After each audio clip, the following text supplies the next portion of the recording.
ನಮ್ಮ ಸರ್ರು ನಾವು ಎಲ್ಲ ಸೇರಿ ಪೇಂಟ್ ಹೊಡೆಯೋಣ ಅಂತ ಸ್ಟಾರ್ಟ್ ಮಾಡಿದ್ವು.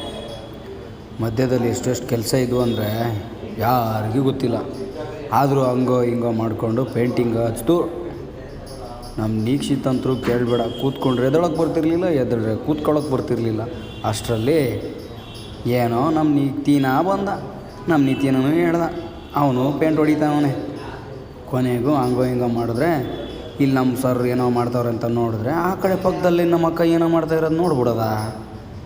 ಏನು ಮಾಡ್ತಾವ್ರೆ ತಡಿ ಅಂತ ನಮ್ಮ ಬಾಸ್ ಕೂತ್ಕೊಂಡು ಎಲ್ರಿಗೂ ಗೈಡ್ ಮಾಡ್ತಾಯಿದ್ರೆ ಸುಮ್ಮನೆ ಬಡಿತಾ ಇದ್ವೋ ಪೇಂಟ್ನ. ಆವಾಗ ಹೇಳಿದ್ರು ಆ ಕಡೆಗೆ ಈ ಕಡೆಗೆ, ಈ ಕಡೆಗೆ ಆ ಕಡೆ ಅಂತ. ಸರಿ ಬಿಡಿ ಅಂದ ಹಚ್ತಾ ಇದ್ವಿ. ನಮ್ಮ ಅಕ್ಕ ಏನು ಮಾಡೋಣ ಅಂತ ನೋಡಬೇಕು ಅಂತ ಕಾಯ್ಕೊಂಡಿದ್ದೆ. ನೀಕ್ಷಿತನೂ ಪೇಂಟ್ ಹೊಡಿತಾವನೆ, ನಿತಿನೂ ಪೇಂಟ್ ಹೊಡಿತಾವನೆ. ನಮ್ಮ ಅಕ್ಕ ನೋಡ್ರಿ ಇಲ್ಲಿ ಏನು ಮಾಡ್ತವ್ರೆ ಅಂತ. ಅಯ್ಯೋ, ಎಲ್ರಿಗೂ ಒಂದು ಹತ್ತಿದ್ರೆ ನಮ್ಮ ಅಕ್ಕ ನೋಡಿ ಅಲ್ಲಿ ಬರ್ಕತ್ ಕೂತೈತೆ. ವಾ, ಗೊಂಬೆ ಇಳಿಸ್ಬಿಟ್ಟೋಳ ಅಕ್ಕ. ಹಂಗೋ ಹಿಂಗೋ ಮಾಡಿಕೊಂಡು ನಾನು ಒಳಗೆ ಬಂದೆ. ನಾನೇನು ಕೆಲಸ ಮಾಡಿಲ್ಲ ಅಂದ್ಕೊಂಡಿದ್ರ? ಅಯ್ಯೋ, ನೀವು ನನ್ನನ್ನು ನೋಡಿದ್ರೆ ಏನು ಅಂತೀರೋ, ಕ್ಯಾಕ್ರಿಸ್ತು ಅಂತ ಮಕ್ಕ ಹೋಗಿದ್ಬಿಡ್ತೀರ. ಆ ರೇಂಜಲ್ಲಿ ಪೇಂಟ್ ಹಚ್ಚಿದ್ದೀನಿ ನಾನು.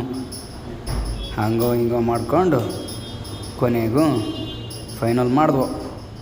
ಮುಂದೇನಾಯ್ತಂತ ನೀವೇ ನೋಡಿ. ಕೊನೆಗೂ ಮುಗೀತು, ಎಲ್ಲ ಕಡೆ ಪೇಂಟ್ ಹೊಡೆದ್ವು. ಇವಾಗ ಈ ಸಾಮಾನನ್ನೆಲ್ಲ ಎತ್ತಿಕ್ಬೇಕಲ್ಲ, ಅದೇ ಬೇಜಾರಾಯ್ತಾ ಇರೋದು. ಕೊನೆಗೂ ನೋಡೋಣ ಏನಾಗುತ್ತೆ.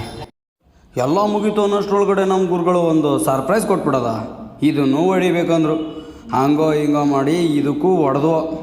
ಕೊನೆಗೆ ಎಲ್ಲ ಮುಗೀತು ಅನ್ನೋಷ್ಟ್ರೊಳಗಡೆ ಎಲ್ರಿಗೂ ಹೊಟ್ಟೆ ಹಸಿವಾಯ್ತು. ನೋಡೋಣ ಫೈನಲ್ ಆದಮೇಲೆ ಹೆಂಗಾಗುತ್ತೆ ಅಂತ, ಅಲ್ವಾ?